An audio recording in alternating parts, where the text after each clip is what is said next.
this is a battery pack for a Racer hoverboard. My daughter experienced it was just like flashing and like beeping nonstop. So I took it apart. The hardest part of taking this, disassembling it, was this. You have to desolder these giant solder tabs.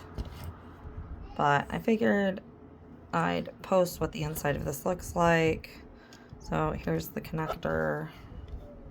It connects right there. And then these, I broke these off already.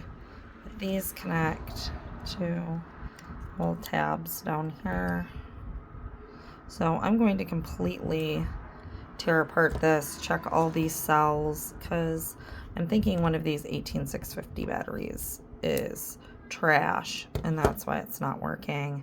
And then we'll see if I can put the whole thing back together. But this is a watertight battery pack, so it is a pain in the butt to open.